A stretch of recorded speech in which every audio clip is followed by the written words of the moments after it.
I'm here. Vice Chair Case, Commissioner Schutte, Here. Commissioner Walt, Here. Commissioner Whitefield. The quorum is present.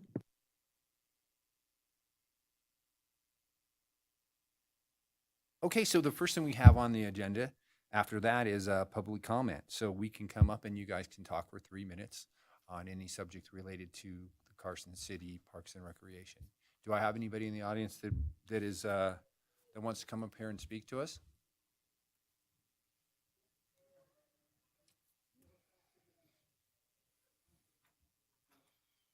Hi, welcome. I'm not sure Ben will answer that as soon as he's done looking up the other one. Okay. Yes. I will give him the honor to be first. Say your name. Say your name. I don't know how to say it. What's your name? Gayo. How old are you? Welcome. 3. Where do you live? In Carson City. Right. Well, good for you. What do you like about Carson City? Where do you like to play? In the playground. Perfect. Can you tell them thank you for the playground? Thank you for the playground. You're welcome. What do you want them to do? I don't know, Abba. Okay, I will continue.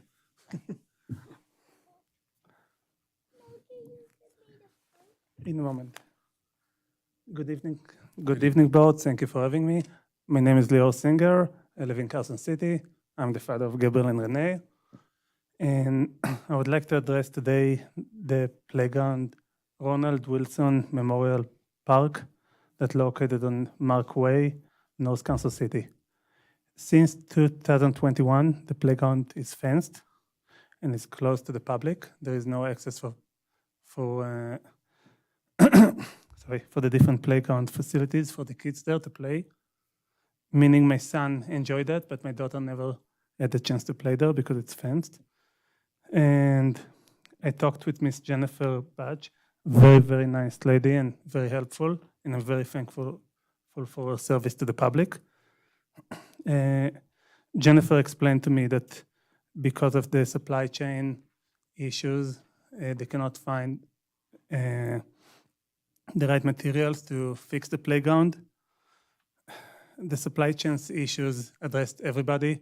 I'm personally working as an engineer, and I know very closely that how the supply chain issues did impact many things.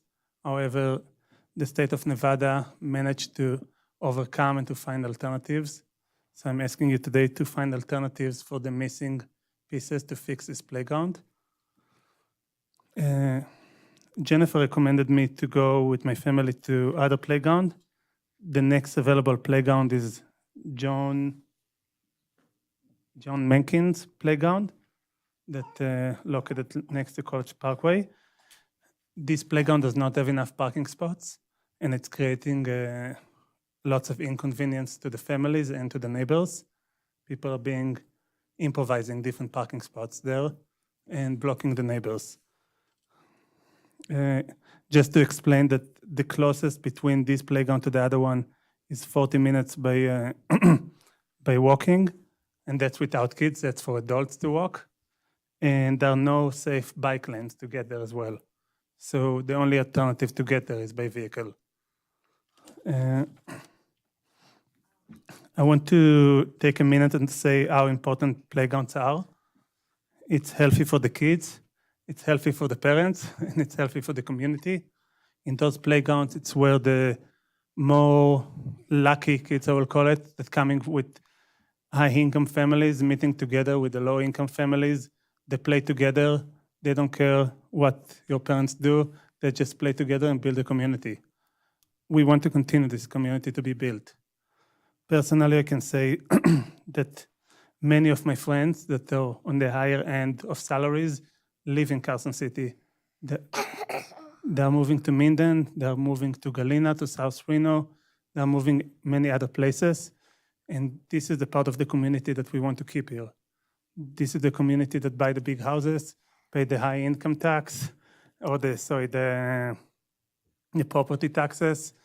And this is the part of the community that go and donate money to the foundations. And if we are losing them, bless you, okay. If we are losing them to move to other places, it will be very difficult to bring them back. So the COVID is a virus. We cannot blame everything on this virus. Okay, we need to find alternatives and we need to find solutions. Thank you very much for listening to me. Oh, and I will also add and say that Jennifer told me the statistics about that we are above the national we are above the national average, and that's true. But there are more statistics that shows that we are below the national average with many things and below different alternatives. And there is lots of free data online that shows how close you are to different playgrounds and different parks. And Carson City is not on the highest on all of those statistics. So it's fun to choose the statistics that we like, but there is a bigger picture, and the bigger picture that we're losing a big part of our community that we want to keep here. Thank you. Gabriel, do you want to say anything? Just say thank you. Thank you. You're welcome. Thank you both.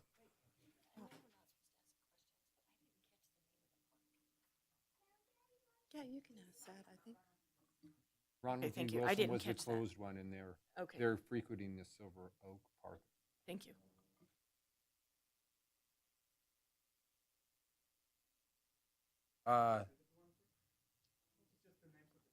Okay, thank you. Thank you.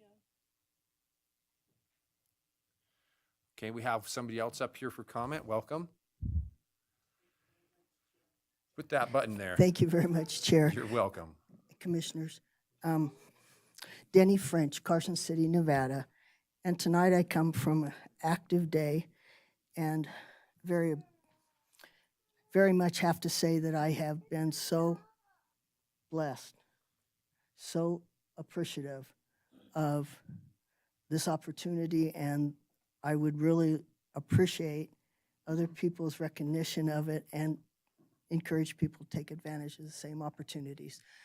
I have several areas that are going to seem like I am just going to keep playing that record over and over again. Redundancy is not a problem with me. I hear redundancy all the time when you're looking at problems in this community because they need to be brought up on a regular basis until you come up with a solution, with a way to relate. I feel I have questions about Empire Cemetery, and I'll look to get those. I'm still waiting for the governor to respond to my request to hear his stand on, I'm sorry, this is just so precious behind me. It reminds me of my schooling and the days when I did observations of children. So you'll have to excuse me, but that's not an irritant to me. That's an addition, and want to hear more of those children playing. And if we're not having the parks that we could have, shame on us. I am concerned about turning all parks into dog parks. I do not feel that that's appropriate. And the parks outreach to do a deal for the considerations towards the, and I don't even have its name in front of me, but it's right behind my house. Just between me is the freeway and it. And the surveys on things like that need to include location, directions, so you really know what you're looking at. Interesting information about it, like what streets are next to it, how big it is in size, what is it adjacent to besides the freeway, et cetera. And so I would encourage that survey to be looked at and maybe come up with a different method, or at least add to those that are present on it. The artificial turf situation, I've asked everybody, please do your own homework on it, because if I point out the dozens of research papers that I've looked at and different views of it, you're going to have dozens of different opinions. But I have to say, my overall understanding, after trying to be as, I have my own feelings, and I have to put those aside, because there are people who are saying, hey, it's gun-ho, it's wonderful. But when I find there are restrictions on when kids can play on it because of heat and the materials that it's made out of, interaction is unsafe for the children. You can get those kids off before it's 80-something degrees on those turf things because of the gases they put off. That fine material that makes dust when football players slide and such, that's broken up tires. And that's getting to the youngsters' lungs, and I'm sure into full-on NFL athletes as well. Injuries as well are piling up, and the logistics of that are not good. They keep coming up with different ways to mitigate it, but they're not undoing it. You have accidents. I've been injured more than a few times playing on our regular turf. You know, it's how you prepare the field, earth, and all of that. I'd also like to bring up, and I appreciate the extra time. I'm not trying to take over the time thing, and I pretty much have no comments until I hear more about the rest of the agenda items. But AASHTO, it's not really intended to be it's not intended to build trails. It's intended to build road-like facility. And no matter how you look at it, when you look it up, you'll see that. Thank you. Thank you. Thank you for your comments. Is there anybody else in the public that would like to talk about something that has to do with Parks and Recreation here in Carson City? Come on up. Welcome. Good evening. Robin Orloff, Carson City. I heard the first comment about the Ronald Wilson Park, and I wanted to make a comment about that as well. I know there was a survey, and I put in my survey, but just for the record, I think it's a lovely, lovely park. It's at the, as you know, the north end of town, and it's scheduled or proposed to be turned into a dog park, and it looks to me like it's about 2/3 of the park. And I go up there often. I take my old dogs up there because it's nice to walk on the level. It's beautifully, beautifully landscaped. There's grass, natural landscape, and brought in, like, I think there's a giant sequoia there. I just think it's so lovely, and I think it's going to change the character of the park to make 2/3 of it dog park. So that's just, my thought about that. And I'm wondering if maybe if you need one in the north end of town, maybe it could go to the Centennial, the John D. Winters Park. Maybe that could have a dog park there with all the changes that are going on in the construction. Or maybe Arrowhead. I think there's some city property on Arrowhead going east, but I'm not sure. And then Fuji Park, I didn't see anything. I thought it was going to be converted to grass. And I just wanted to say, I love DG for a dog park. I take my dogs there. It's easy to pick up poop. It's easy to see it. We have Sonoma that's grass, and maybe Fuji could remain DG, and maybe the north end of Carson could be considered like the Dayton Park, which is natural sagebrush. Maybe there's a place that can be natural sagebrush with trails and a little bit of grass, just a thought. It's kind of after the fact, but, and I was pleased to see so many of the parks are being converted, I think, to zero-scape. So I think that's great for our water and Great Basin. So, thank you. Thank you. Is there anybody else in the public right now that would like to make any comments that have to do with the Parks and Recreation here in Carson City? Okay, well, seeing none, we're going to move on along here with the agenda. The next thing on the agenda is the approval of minutes from the December 5th meeting in way back in 2023. Members, did we have a chance to read those minutes? Right on. Go ahead, sir.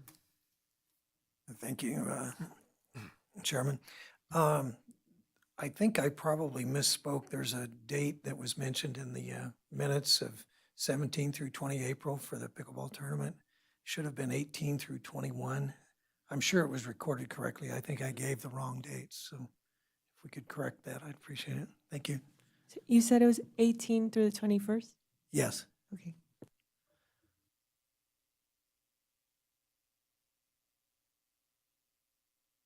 Did anybody see anything else they disagreed with or wanted to look into? All right, so I'll entertain a motion to get those minutes approved and move down the agenda.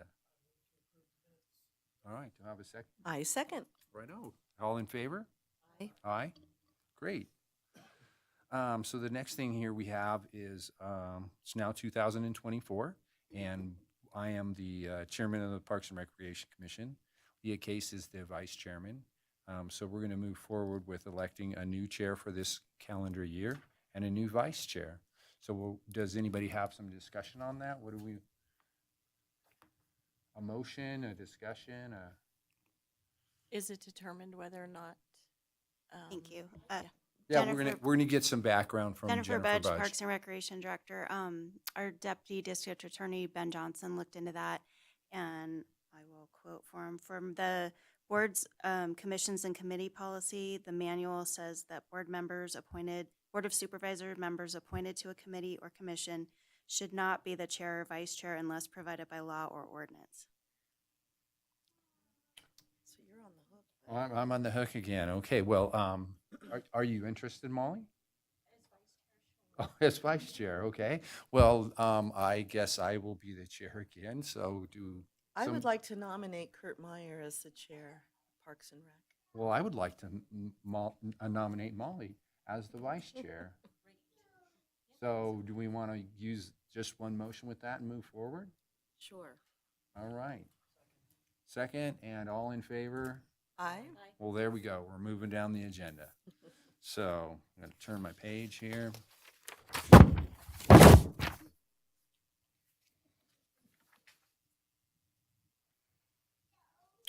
Okay, so the next item is 6B. What we have here is a discussion and possible action regarding a recommendation to the Board of Supervisors proposed update agreement between Carson City Little League and that Carson City Little League facility is at the Governor's Sports Complex. And is Dave going to take this over? Dave, Jen, I think Dave? Dave's Looks going to like introduce Dave. the item, and then we have the president of Carson City Little League here as well. Welcome, you guys. Let's hear it. Thank you very much. For the record, Dave Navarro, Parks Operation Superintendent, Chair and Commission members. What you have in front of you is currently we are operating with a temporary agreement that's in place now with Carson City Little League for the use operation of the indoor facility. So we're just working with them now to create a long-term lease. And so in the packet, we provided some of the things that's going to be the responsibility for the city, and then what let's see, Carson City Little League is going to be responsible for on their end. Moving forward, in the permanent lease. So we just wanted to bring that like forward, like the commission, and see if they had any questions on about the temporary lease we have now, and then when we make like the permanent lease moving forward. If you have any questions of Carson City, like Little League, we do have the current let's see, president here, let's see, Jim Fetzer, and we've been working with him on this like for a few months now. So.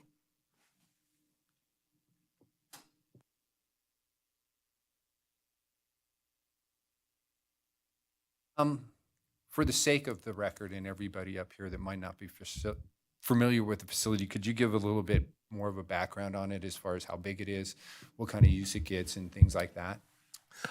Yeah. So in 2011, Carson City Little League at the time raised enough like funds that they wanted to construct an indoor like facility for their league and operation, knowing that the climate and typically when their season starts, they wanted to have something that they can go indoors and they could use. So in 2011, construction like began, and that's when the current structure, which is a 100 feet by 100 by 60, Jim. Yeah, is 100 feet by 60 feet, roughly 6,000 square feet of indoor available space for Carson City, like Little League, like to operate. I can turn this over like to Jim now, and he can give you like an idea of what kind of use that they're seeing with that indoor facility. That'd be great, thank you. Yeah, thank you. Good evening, Jim Fazer, President of Carson City Little League. So yeah, the Little League since 2011 has been using the facility for, primarily our Little League functions. I think historically we start to utilize the facility in January of each year to kind of get ready for the season, and then throughout our season, into the fall. So primarily just for our Little League activities. And then there are other users that over the years have utilized the facility as well. I know Pop Warner uses it in the fall, for cheer practice and other activities. And then I think over the course of the life of the facility, there have been other users that have reached out and had desire to use it as well, whether that be Carson City softball, some of the local schools, Carson High School, Sierra Lutheran, especially last year with all of the crazy weather that we had, and people were seeking out indoor space. It lends a really good benefit to the community. So kind of when I started to get on the Little League board here a few years ago, and then stepping into the president role this year, really wanted to work with the Parks Department to kind of pull a final agreement together, not only between the Parks Department and Little League, but also provide a mechanism for then Little League to be able to allow other users to use the space.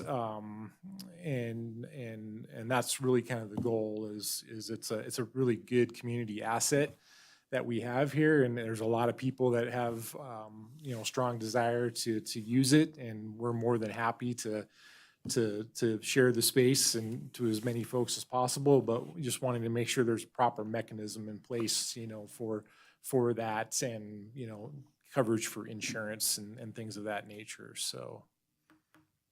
Well, great, that sounds like, yes, Molly? Are you asking, can we ask questions? Right, I think we can, yes, we can. All right. This is not public comment, it is an agendized item.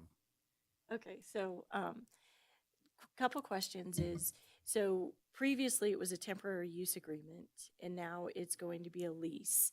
Is there anything different that was in the temporary use agreement that is now in the lease agreement? Well, I see Dave Navarro.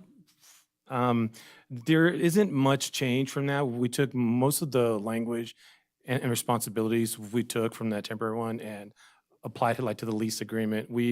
In going through this process, we've been working with our property manager as well, Robert Nellis, and he's the one he's been guiding us through this process, and when we asked him and thought, what would be the best option here, he felt that the lease agreement would be like the best, and we're really just, you know, like transferring, you know, pretty much what was in the other one into this one, and just cleaning up some old stuff. For example, there was some language in there that allowed WNC baseball team to use the facility. Well, the WNC doesn't have a baseball team. It hasn't had one in a while. So we had to go through and look at all the stuff that might have applied back then, and then kind of clean it up to what it's going to apply now, and then kind of try to like predict or foresee like other things in the future. All right, thank you. So then the report that was given to us says that there is a fiscal impact. And what is the fiscal impact? What will be the? So the fiscal impact is there's a shared responsibility with that. Our part is, as we have with all of our other city facilities, the exterior of this and the interior is under our facilities department, public works, like maintenance plan. And so it's things that we have already been doing, for instance, like repairing like the gutters that were damaged from the recent storms, fixing doors, like that's, you know, ongoing maintenance, but facilities has that in their overall plan and is doing those things. Carson City, like Little League, is paying for all the utilities, like the heating, like any telephone services. There is a fire alarm like system that's also there, has been their responsibility as well. So that's the impact that it's having on them. Plus just anything that they have purchased and put in the inside of that facility, that's their responsibilities and their upkeeps. We maintain like the outside, like the landscape area. We also do snow removal, but those are things that we have always had in our maintenance plan, and also like accounted for. So there's nothing going to be like additional. Okay, so that's all I wanted is it says that it is in the budget, but it is just of a negate. There's no additional budget impact with the new lease, correct? Yes, that's correct.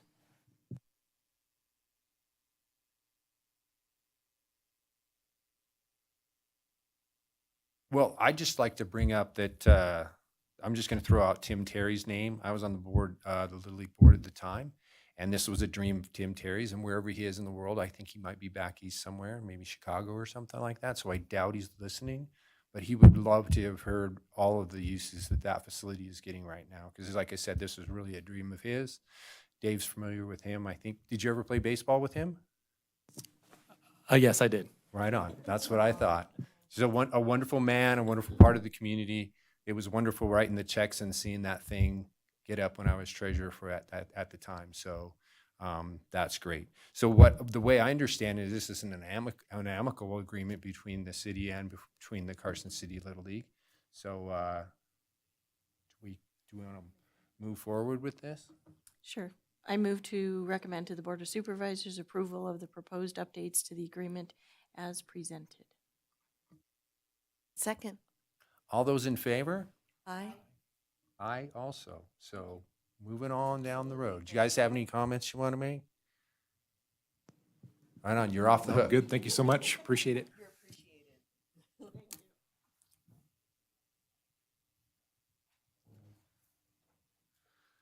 Okay, so moving right along here, the next we have is 6C, and this is discussion and possible action regarding a recommendation to the Board of Supervisors for the 2024-25 department budget and funding priorities. And it looks like Jennifer's going to take this one and move it down the line. Thank you, Mr. Chair. Jennifer Budge, Parks and Recreation Director. In the interest of time and how many handouts I gave you, I recognize it's a lot. It's a lot. We are in our budget process and we are starting a little bit earlier than we normally do. So For example, our capital requests are due to finance on Monday. So your feedback tonight will really be helpful to us, and making sure that the staff priorities that we've identified are also your priorities and what we've heard from the community. Why don't you come over here and you can share mine? Dave's gonna share my handouts. Okay, so last year, we received approval for over $2 million in various projects from various funding sources. We've been really lucky about getting, Dave, turn on the printer. This is a comedy show tonight. Sorry.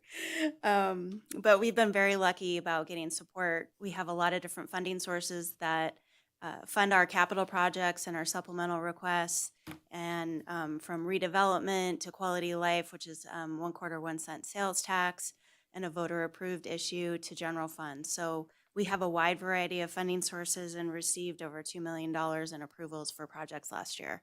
So actually, if we start with Exhibit D, I think that would probably be the best place to start, because it shows you what we had approved for this year. And it's the one with all the colors. It's 2 pages.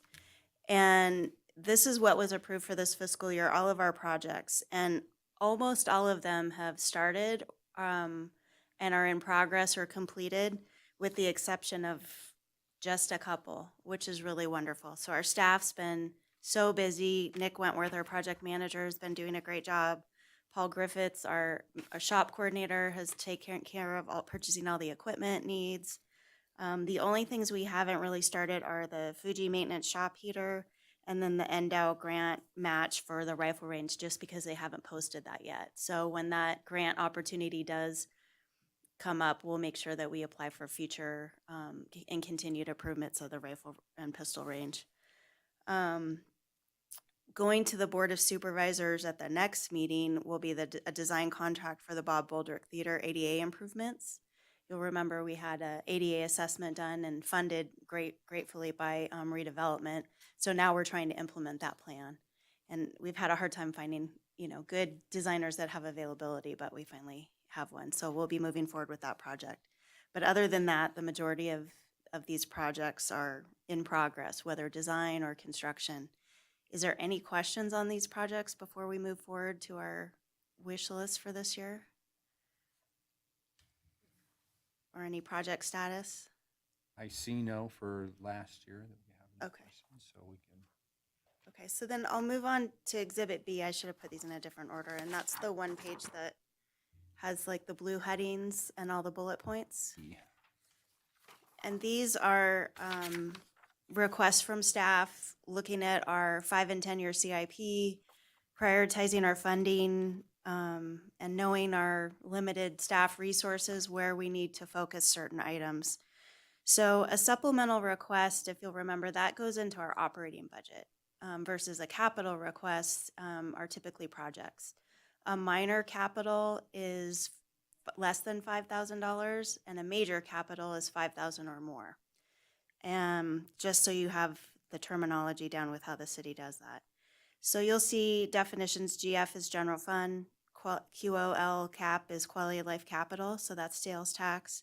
We have quality of life maintenance, and we have redevelopment. And then we also have residential construction tax as well, but I didn't put any residential construction tax projects on this list for you. So for supplemental requests, last year we requested about $30,000 to increase the rifle range staffing budget for our seasonal range safety officers. We received half of that last year.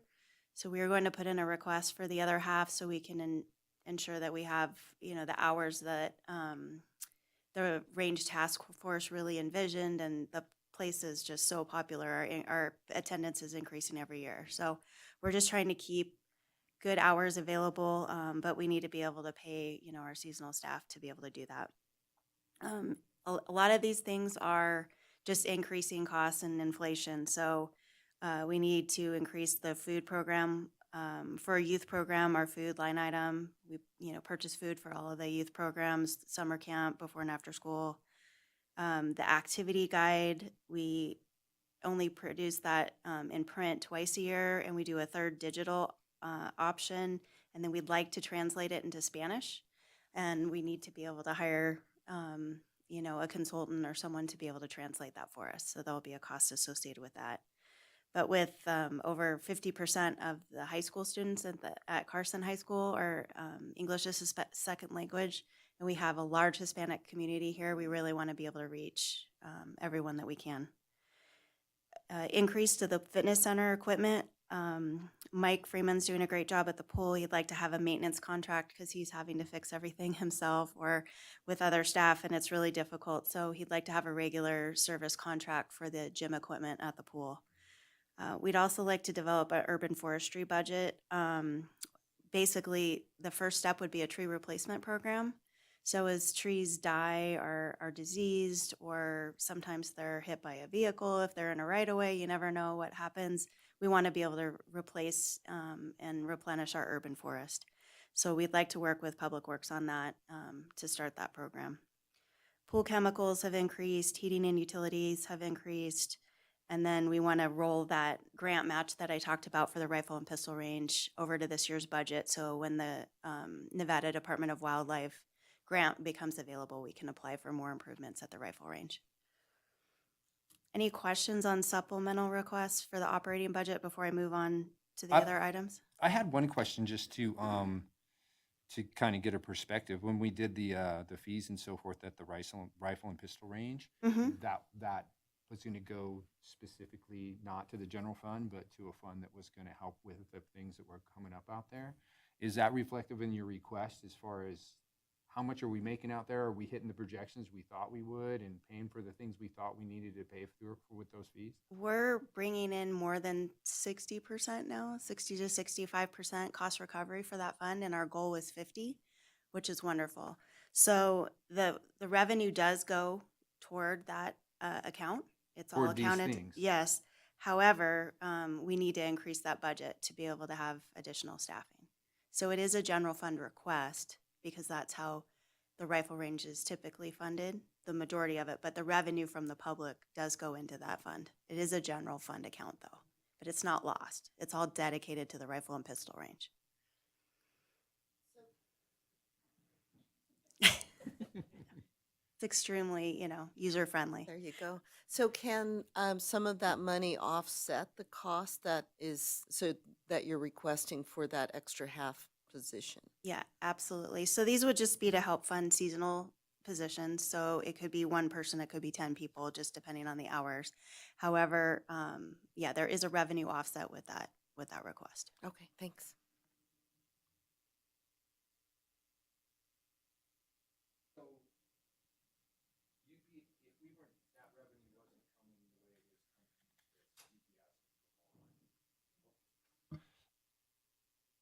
Wasn't set up to have that revenue go just specifically to the, that fund, you'd be asking for more money than this? Probably, Probably. yeah. Mhm. So, okay, I'm just trying to get my. Yeah, if thumbs we in didn't row. have all that revenue coming back into that and we didn't have that cost recovery, we'd be stuck with whatever that expenditure budget is. So if we had, $20,000 for staffing and, $5,000 for supplies, we could not have any flexibility with that. So the good thing about the revenue going back into that account and dedicated toward that is we do have that revenue offset opportunity. And, as we increase our funds, we have the ability to provide more. Regarding the cost of the Spanish translation, is that, has consideration toward seeing if somebody would volunteer their time to do that? Has that been looked into? We've been trying, anybody listening is welcome to take that on. That And would be I great. figured that, but I We- wanted to ask. Yeah, we probably need the initial one to be someone that, is a professional translator, so we make sure it's all accurate, and then we could probably do all the updates through volunteers or things like that. But we have tried to ask some of our frequent Spanish-speaking patrons and employees, and they're just not quite comfortable with that level of translation. But Okay. I know Dan's working on it. All right, thank you. Yep.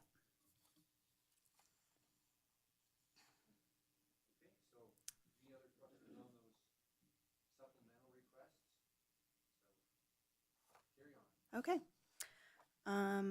So for fleet, there's no new special requests, just standard with our fleet replacement schedule. Full-time staffing, the only request that we're considering right now, and we haven't even gotten to the 100%, yes, we want to ask for this, but we recognize that there's a need for a full-time staff person at the MAC for the front desk.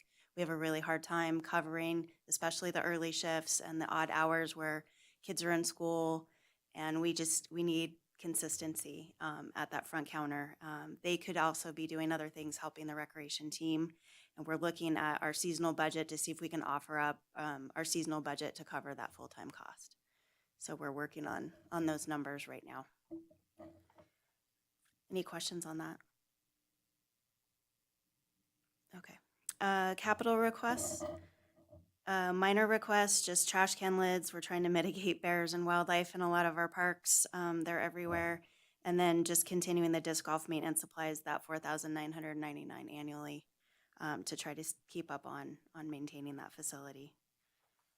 For capital requests, for major requests, so that everything over $5,000. Eagle Valley Golf Course cart path replacements, so that's contractual. They match those improvements from their net operating income.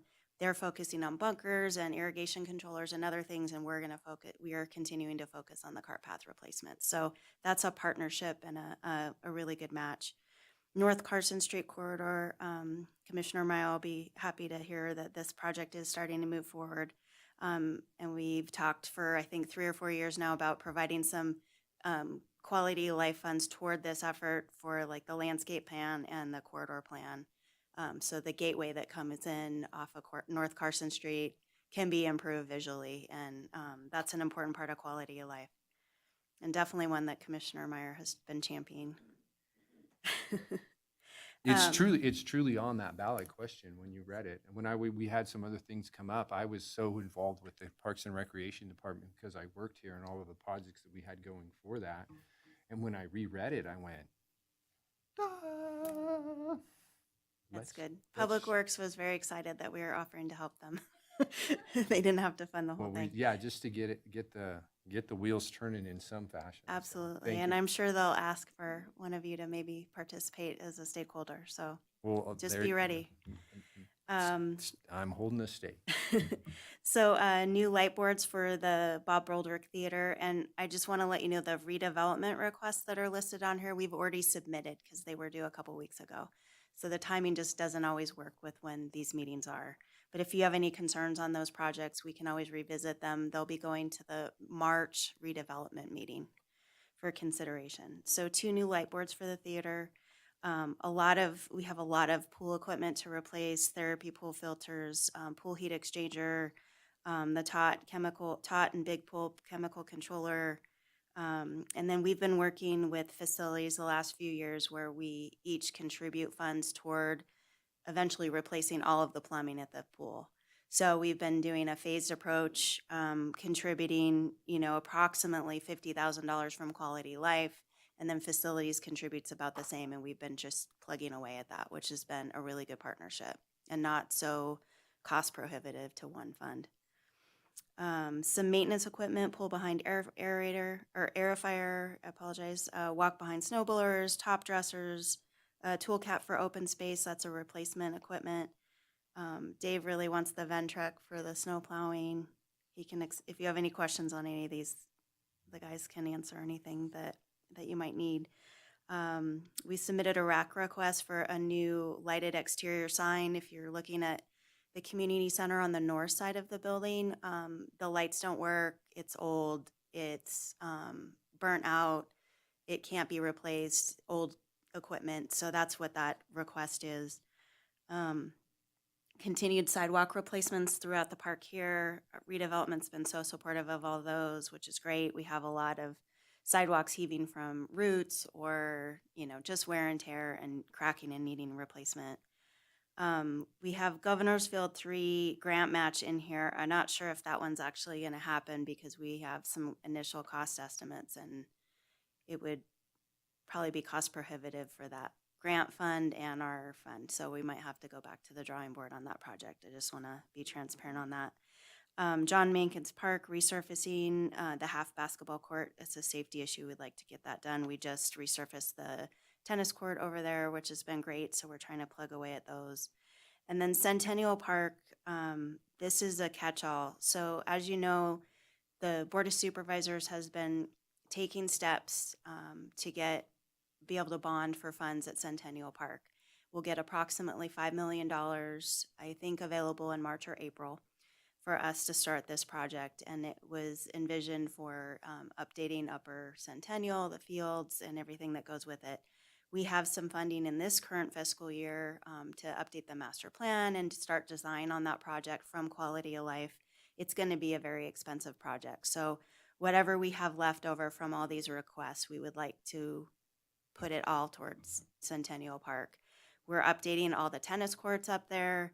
We're going to be updating a restroom up there. We already have a lot of amazing projects, probably $8 million worth of projects already going in.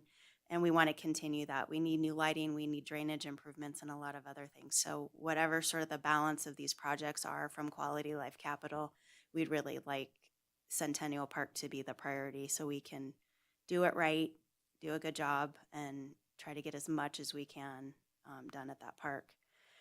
And, you know, the CTA has been so wonderful. They're funding that bond. It's coming out of room tax. It's not coming out of the city's general fund. So if we can supplement and leverage their money and try to help support them with the effort for more tourism opportunities up there and just make it a better park facility, I think it's a win-win for everybody.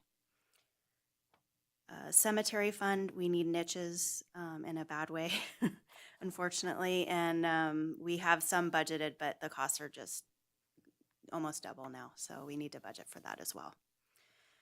So I know that's a lot. But any questions on the major capital requests that staff's suggesting? I do. What is the plan for the lower Centennial? Well, we'll be doing a master plan and we're going to figure that out. Staff has a lot of really great ideas about that, but we'll need to include the public. And then I put in your future agenda items. At one of the meetings this coming year, we'll have a big item on that park master plan. So as we develop that, we'll bring you guys some options. And we'll do a community survey, but staff has a lot of really great ideas, but we need to hear from our user groups and the public as well. Right now, there's no plan for down there, Okay. and it needs a plan. I haven't seen the soccer fields, the Pete Livermore complex. Haven't been out there in years either. So, but how is that? I mean, there's nothing that needs to be done out there. Oh, there's a million things we could Okay. do at Pete Livermore. I know, we don't have, yeah.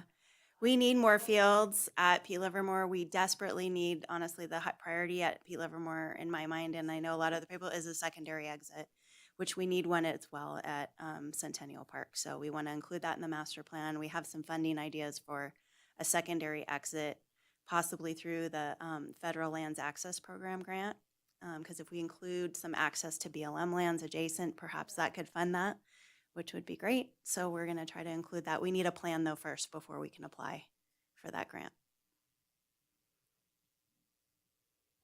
Any other questions on the capital? I have one comment. The sidewalks for $75,000 in Mills Park. Mhm. I'm probably going to answer my own question. That's a safety issue, and it's probably something we need to get done before we figure out what we're going to do with Mills Park. Am I correct in saying that? Oh, As yeah. far as the So master we've plan. already started just replacing the existing sidewalks. We're trying to do about 75,000 every year to just kind of tackle the existing safety issues. Okay. And we'll continue to do it, but those are all in the approved master plan for Mills Park. So it's not something that we would be repairing and then ripping out later should we get that SNPLMA grant. But we won't know for that, maybe another 18 months. Okay. Thank you. Yeah.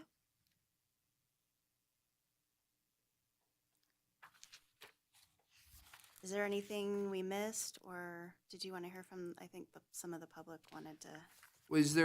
Are you going to go through any of the items so everything that was outlined in the new budget was also outlined in Exhibit A as far as going down the line for 2024 in the different facilities, is that correct? These are snippets from that Exhibit A. There's no way we could accommodate everything. It'd be millions and millions that we just don't have. So these were the priorities from staff. And then if you, So you have things on Exhibit A that you want, but these are the priorities that you're asking for. correct. Got it. Thank you We would for- love everything that's Thank you for in clarifying that, Exhibit 'cause- A. That's, Yeah, I went That's through our Exhibit A. 5-year and then- 10-year then CIP plan, Then I yeah. got to Exhibit B and I thought, well, I'm confused. yeah. Some of these things aren't on here, but Yeah, Exhibit A is the true need. it. But, and a lot of the items on Exhibit A, facilities takes care of, which is wonderful. They're a good partner with us, and we sit down with them every year and try to work out our priorities, but we can't fund everything. But this Exhibit B is the staff's recommended priorities for this budget year. got it. Well, I just wanted to comment from the dog lobby that fixing the path in Carriage Square, they're going to start buying their stuff in Reno if you do that. I'm just kidding. That was levity, you guys. The dogs aren't allowed at Carriage Square Park. Yes, sir. Commissioner Whitefield. Thank you, Mr. Chairman. Minor quibble on the pickleball item on Exhibit A. We have a tennis court replaced tennis court service, 2 courts replaced with 8 pickleball courts, park master plan adding 8 more courts. It's actually only 6. Which park is that under Centennial Park? That's under site systems on Mills Park. Mills Park. Yes, sorry. Just that. Yeah. Question about the item 2 lines above that, courts converted to pickleball, there's an estimated cost $12,600 for FY '26. So far, all of that work has been done with funds that we've raised with our pickleball group, and I wasn't aware of any city funds that were dedicated toward that. Not, that's just a budget estimate. It doesn't talk about funding sources or plans. Funding It's just, sources, no. really. Okay. Very good. Dave can probably answer because he. Oh, yes, Dave he did the Navarro, whole Exhibit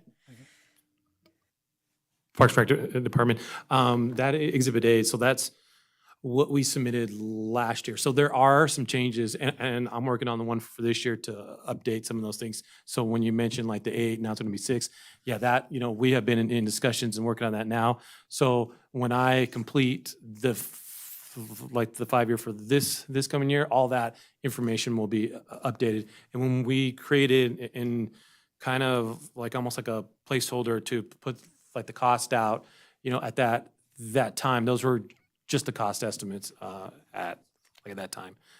But this 5-year plan gets updated because things like change every year. So, and then, we're going to add additional information that we have received throughout the year. One of the things that's going to be in the 5-year plan this year that is not in there is like what an estimated cost might be to redo the lights at the pickleball courts, because we're getting that information. So once that information comes in, that will be added. So that's always updating, and it's always, so that was just a snapshot of about a year, well, probably like a year and 6 months. Very good. Thanks for the clarification. While we're on the subject, do you have any updates from Nick on the Lloyd Engineering contract and their design efforts? How's that progressing? Do you know? No additional updates. We are still working with them, but I'm trying to think of where, like, the last update that we had on that, but I know that it's still in design. Nick Wentworth, our project manager, is still working on that, and everything right now is going according to the schedule, so that's all I know right now, so no additional. I think I can a little bit. I think we had a 30% design. We sent it out to several people. Nick did provide comments back, and then they're revising those based on all the comments received. And thank you, Dave, for all the comments that you provided. I know Dave Navarro got some clarifications from you, and then we provided that over to Lloyd. I have a contact with USA Pickleball who they will provide free of charge design review. And so when we get something back from Lloyd, I'd like to be able to have that to pass along for That would be amazing. for their Thank you. review. Thank you. I had one question for Mr. Navarro. What is a Ventrec? Good question. So, The Ventrek is the name of a piece of equipment, and mainly what this piece of equipment is, it's a multi-use, kind of like, don't want to say UTV, but it's a piece of equipment that can hold an operator. The main purpose of it is to do snow removal, but there's other attachments that can go along with it as well that can do year-round maintenance and basically on sidewalk. To see pathways is mainly what this piece of equipment is used for, but it's really, it's the thing that it does like well, and what it's like designed for is the snow removal on pathways and also sidewalks because of its size. It's I could envision that up on the V&T trail doing snow removal instead of the old truck and the plow. Yes, it could be used out there. We do currently now, we, since we've been upgrading our equipment, we do have other pieces of equipment that are a little bit wider, you know, that are more, that would be more, sorry, that would be better suited for the VNT. This particular machine here, it's only like 4.5 to 5 feet wide, so fits perfectly on a sidewalk. The VNT is like, Okay. like 10 feet wide, so take multiple passes. That's why we have some other equipment. So the that's very uniqueness suited. of this is that it is narrower and you Yeah. can use it more versatile. Okay, Absolutely. understood. Thank you. Hmm? So is there anybody up here that has any questions for Dave about any of these, or Jennifer? Not, I was gonna ask for some public comment. We ready for that? All right, so we're open now for a little bit of public comment on item 6C. And come on up, Mr. French. Thank you very much, Board Committee Chair. Denny French, Carson City, Nevada. My hand's been up and down and up and down, and what I found is I'm playing in the dark tonight.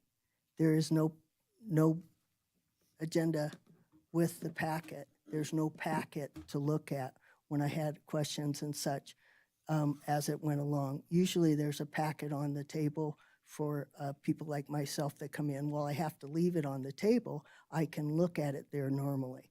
And after the meeting's over, usually Tamar allows me to take that over to the recycle if it's not going to be recycled or reused by the groups that are here. And so that's what I was trying to call your attention to. I apologize. Well, I appreciate that, but you know, when I'm raising my hand and I'm just trying to be polite because everything's running well, I'm appreciating everything I'm hearing, but without having the material to look at as you are going through things, I can't formulate my positions on certain things. So I appreciate that in the future consideration. All right, do you want to talk about anything on 6C as far as the budget items that we just Well, went through? that snow removal type deal, I think that will be helpful. I'm not sure it will relate to the pickleball because of the paint. You don't want anything that would be abrasive enough that would, yeah. But as far as for the park use, I can see it. But is it going to be dedicated to the facility at Mills Park, or is it going to have a specific dedication? That's a question. Dave, could you, are you talking about the one that he just described to me, Yes, the please. Ventrac? Yes. And where that would be used? Dedicated. I suspect throughout the city, but we'll let Dave answer So that, it's not dedicated. That's correct. As Dave Navarro, Parks Operations Superintendent, our goal with this piece of equipment, because we do snow removal on several miles of walkways throughout the city, so it wouldn't be necessarily dedicated to a certain site, but more as a general use like throughout the city. And, Thank you, Dave. And may I just add that my understanding of those is they do need a specific type of land ad or a trailer type deal for it. They're unusual, whether it's a rider internally or a stand-up rider. They're quite unique, and since I couldn't look at that diagram or see the equipment, they might need a trailer put with that is all. Thank you. Thank you. We have lots of trailers. So, so is there anybody else out there that would like to talk about the item 6C here on the agenda as far as the budget that Dave and Jennifer just helped us with? Okay, so seeing that, is there anybody up here that, do you guys think of any other questions for Dave and Jennifer or anything that you wanted to talk to them about before we possibly move forward with this item?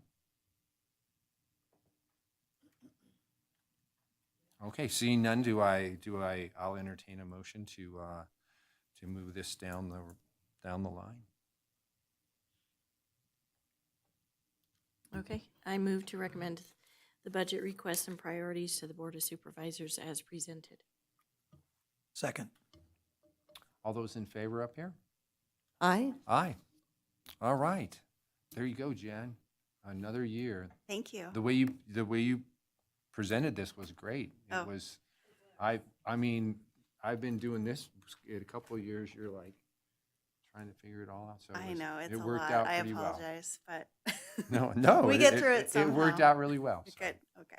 Well, I'm glad. And I'm glad we're in time for it also. Yes, So thank you so sometimes much. our meetings are behind the deadline, so.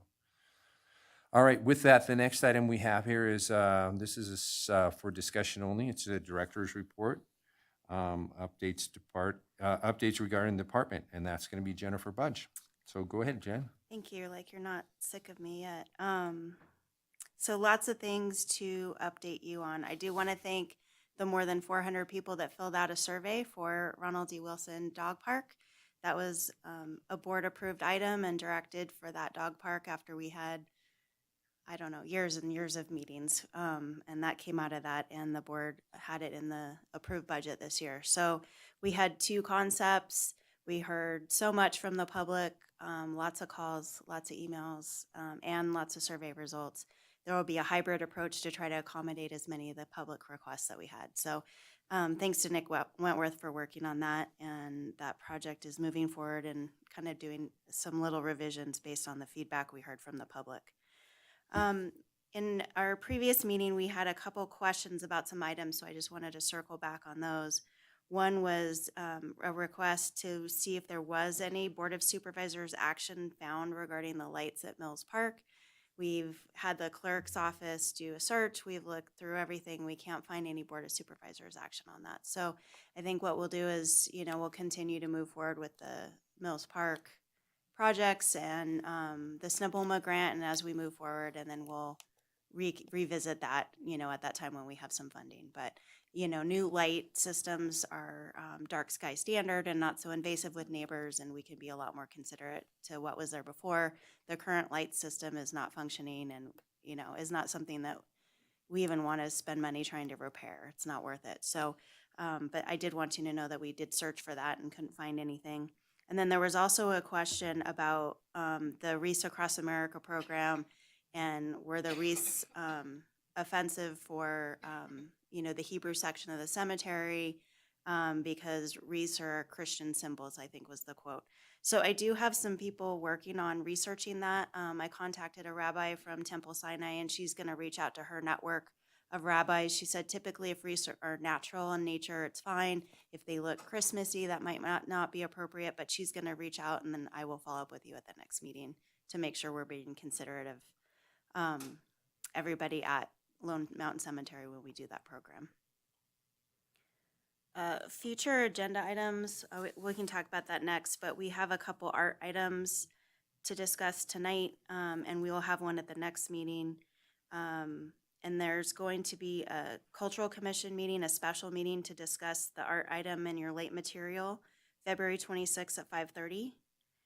And so I guess we can get into that right now. In your packet that's listed as late material, and I left some on the back table as well and gave one to the clerk. We have, in the master plan for Mills Park, we talk about the firefighters memorial that's been moved to the Capitol grounds and re-envisioning that space so it can be a small amphitheater. So this is already in the master plan to repurpose that site. Could be used for ranger programs, small youth performances with our, community programs. Can be a lot of things, but it does need a little bit of a facelift, and the current chamber leadership class has chosen this as their project. for the year. So the reason this is late materials, our meetings don't always coincide with other people's deadlines, and they really want to move forward on the project. So I wanted to introduce that to you under my director's report, and just let you know about the special meeting with the Cultural Commission to discuss this in more detail, which is February 26th. But you'll see some pictures in your packet of the site. I apologize, it's when they had snow, but it's, really worn from where the plaques were from the firefighters memorial, really needs some time and attention. They're proposing some landscape, new improved landscape around the firefighters memorial and doing a community mural. And there's a mural concept, which is very similar to the park's logo, that could be painted on that back wall. And what they would do is it'd be different tiles. If you go to the very last page of the late material, each tile would be painted by, or a couple tiles could be painted by community members. So we could send some to the Boys and Girls Club. We could send some to some of the schools. And Anna Freeman, our arts and culture supervisor, could oversee that. But we'll talk about it more in detail at the Cultural Commission meeting on February 26th. But I just wanted to make sure that you knew about it. It is in a park. See if you had any initial thoughts or concerns about it that you would like us to pass on to the Cultural Commission. I have a question. Yes. The funding for that, the Leadership Council is proposing to provide the funding, or? Yeah, they would fundraise everything and they would do all the labor as well. Yeah, it's really wonderful. I like the 39-cent tiles. Absolutely. But yeah, I just wanted you to know that they're working on that.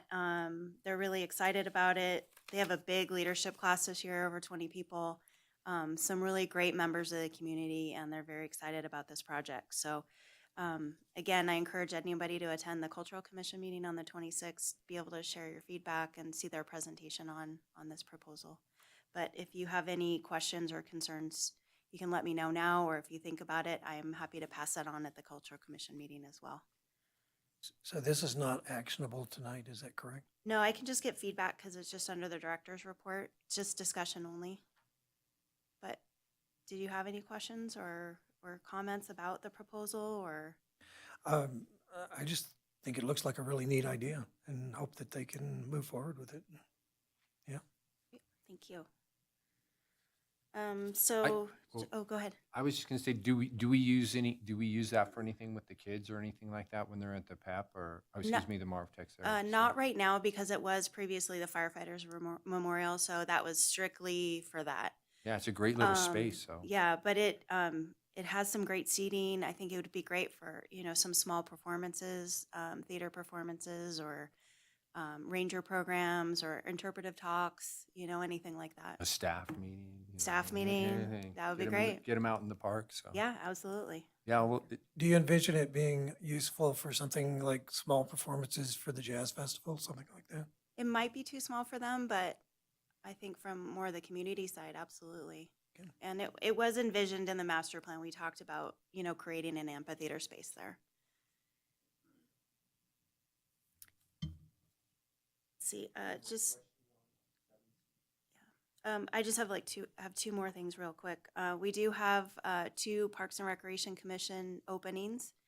So I encourage people to apply. That's posted online on the city's website, carson.org. We had a posting error, so that's why the deadline was extended. So I just wanted you to be aware of that. There were 2 dates posted or something. So we want to make sure we're fair and open to everybody. And then we did have a question earlier about Empire Cemetery. The city is not, after research, the city is not the actual owner of that cemetery. The DA's office is working on doing some additional research for a future Board of Supervisors item to get some direction on that. So there is, attorneys actively working on it. It's super complicated, well above my pay grade, but they are working on it. They know how important it is to the community, but it's not something that can be rushed. And I know Supervisor Schutte has been following that all along. I haven't, thank you. And long story about my coughing, so don't Aw. worry anyone. It's oh, no. It's a piece of coconut that is lodged from when I was visiting my grandchildren, and they made me laugh, and I was eating dried coconut, and then it got lodged, and so it has just been disruptive for a few days, so My goodness. apologies. My little side story. I appreciate so much you talking about the Empire Cemetery, and something that I just where it is in relation to the Carson River and that parking area. I just think it's such an amazing opportunity if we can build on that. So thank you for speaking to that. Absolutely. I think there's a great opportunity to connect Morgan Mill and the trailhead right there and do a pedestrian path. It would be through private property, but I think we long-term that's a great vision to be able to connect that. And I'd rather encourage the pedestrian traffic rather than the vehicle traffic up there through Waste Management's property anyway. Jen, I've had a couple of people question about the openings on the commission. Could you give just a quick description of the process and dates and so forth so that I could pass that information along? It's open right now on until filled. So typically the Board of Supervisors collects applications. You can apply online at carson.org. And I think you go to the Boards and Commissions tab, and then it navigates you through there. And the Board of Supervisors will collect all the applications, and then they do interviews at a public meeting. The commitment is typically we have a meeting every other month, the second Tuesday, the Parks and Recreation Commission. We have 2 joint meetings, typically June and December with the Open Space Advisory Committee. Sometimes we have them, sometimes we don't. Sometimes we have enough business on our own as individual boards, so we don't always have the joint meetings, but we do try to at least have 1 or 2 a year if we can. But it's a great board. We have a lot of fun. We get a lot done. But I encourage anybody that knows anyone that would like to apply. Any idea when or how many applicants they're looking for before they schedule interviews? I don't know how many they have. I apologize. That goes to the manager's office, so I didn't check that before I came tonight. But I do know they might have a couple now, but they have to have it open for so long, I think, as well. So that way they're consistent with all boards and commissions. So I'm missing something. You said it's posted until filled, but is there a I'm I don't think curious to there's know a what that deadline. means by, is there I are think they to gonna wait correct till the maybe they posting have error, they 6 didn't. 6 people and then they'll do the interviews, or I don't know what the minimum is. I'm so sorry. Oh, no, that's fine. I just wanted to make sure I wasn't I'm going to see missing- if I can I find it wasn't right missing now. something, so. Are those applications private to the Board of Supervisors, or is there? They'll post them online with the staff report. All the applications will be posted. With the staff Publicly, report? mhm, Okay, thank yes. you.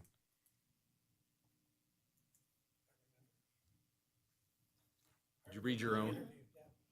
I remember the interview, I just don't remember how, all right. That's Were all you I looking have. something up, I'm Jennifer? just I'm trying sorry. to pull it up right now and it's not working. I'll report back. Go ahead. That's okay. So you're still on with the director's report as far as I know. Are you all done? Okay. Thank you. I have a comment on the lighting aspect at Mills Park. As I guess I'm on the sign as park ambassador for the pickleball courts, and oddly enough, a couple weeks ago, I got a call at about 8:30 at night wanting the combination to the courts, and I said, well, I can give you that, but it's pretty dark out, at least at my house. And they said, oh, we have headlights.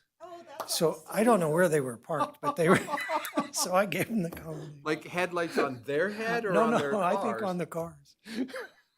Oh, that's classic. Oh, they got across the ditch and through the, I love it, but then with their own headlights too. yeah, I want to see that.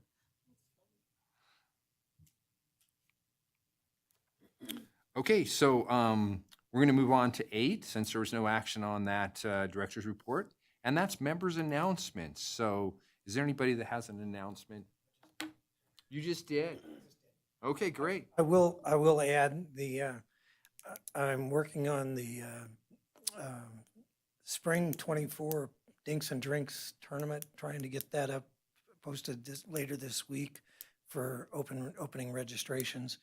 And we do have 4 days that Dan and Scott have given us, 18 through 21 April. It depends on how many registrations we get, if we're going to use all 4 days. But I'm working on that right now, so I hope to have that up real soon. And we're excited about it. We had 237 players at the fall tournament, and in 4 days, I think we could handle 400 if we can get that many registrations. So it's pretty excited and very grateful for Parks Department donating the facility at the MAC for this.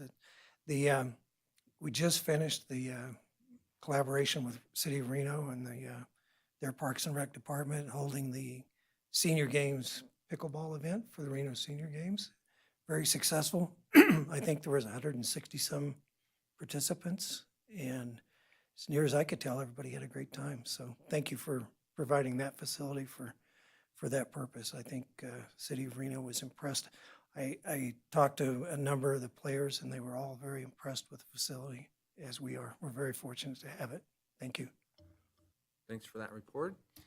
Do we have anything from the school board?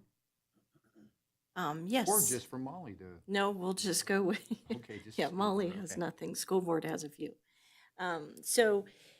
Our first meeting in December, or in January of 2024 is when we elect the school board president, vice president, and the clerk, which is Joe Cassiopo, president. Lupe Ramirez is the vice president, and Mike Walker, Trustee Walker, is the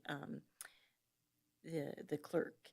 Also then appointed, we go through all of the different committees and we appoint, and I was reappointed for the Parks and Rec. Hence Well, is why I'm here today. I'm glad that I thought you were going to tell me that you weren't, and then you have to find a new. Yeah. So for the next year, 2024, I'll be with Parks and Rec again. Well, welcome back. Yes, well, thank you so much. And then for the next, I believe it was at that meeting or the meeting following, I think it was the meeting following, we voted and approved the school calendar for 2023, 2024. So if you haven't seen that, it is on the school website. The start date is August 19th, and the last day of school will be June 4th. And they're doing the same thing November, for Thanksgiving. So it's a full week of Thanksgiving. The kids are off from November 25th through November 29th. And then Christmas break is December 23rd through January 3rd, but that Monday, January 6th, is a professional development day. So students don't return until that Tuesday, January 7th. So that's kind of important. And then spring break is April 14th through the 22nd. So I think that's important for Parks and Rec because of the after-school programs on those days as well. So that was our school calendar. Other than that, we don't have much else to report. We did get a presentation from our PIO. And if any of you are not, I would encourage you to do this if you aren't already. If you haven't followed Carson City School District's social media pages, Instagram and Facebook, he does a phenomenal, Mr. Davis does a phenomenal job on entering everything that the students are doing, teachers are doing. This week is National Counselors Week, so thank you to all of our school counselors, but for that as well. There was also some postings to please encourage people for safety on travel, streets. So please pay attention, drive slow, watch where you're going, and most importantly, adhere to the crosswalks of the students as well. So we would ask that you do that. And then there was one other thing I was going to mention. The school has been dealing with, the absenteeism. And so if you see kids out and about when they should be in school, remind them that they should be in school. So, because we need to get, the absenteeism is a problem, and we need to get these kids in school. So that's all. For a point of clarification, I think I heard you say 2023, 24. Oh, so no, I'm sorry, 24, 25 school 24, calendar is 25. out. So I was Yes. thinking of correcting the minutes from last year, and we wanted to make sure that the minutes. Yeah, so sorry. It is the 24, 25 school year calendar. Great. Well, thank you for that report. Any questions for Molly and the school board? Lisa, do you have anything to add to tonight's meeting? I've had enough with my coconut story. That's a great story. Oh, it is a great story, Um, but it's lingering. I don't have anything to announce except that I'm grateful to live here, and it's a great place, great people. So with that, we're going to go out there to the public comment. We're going to go out and see if anybody in the public wants to talk about anything. And you're limited to 3 minutes. So if so, come on up and, Commissioner Meyer, did you want to do item 9? oh, I apologize. See, I'm always missing something at the bottom. I'm trying to get out of here sooner than I should. It's Is- a fast one. Future agenda items. Is there anybody on the commission that has anything as far as a future agenda item? Okay, Jen? I have 2 to add to your list that you have. We'd like a presentation on the art at the disc golf course for consideration, and then it would go to the Cultural Commission afterward. And then a possible update on the Lampa North development. I asked the developer to see if they would be able to come at a future meeting regarding the Parks and Rec improvements. Yes, Mark. If something were to come up in between now and the next, you can add it on. Yeah. Okay, thanks. And I do have the school district item listed on here. So. Oh, yeah. Well, we have to kind of plan ahead. Lots so. of things come Yep. up, yeah. This is anything, maybe something was spurred from a public comment or something was spurred at the meeting that Absolutely. we wanted to talk about. And before the public comment's over, we might find one to throw her way, so. All right, so with Thanks. that, we'll go to public comment. Welcome again. Thank you. Chip.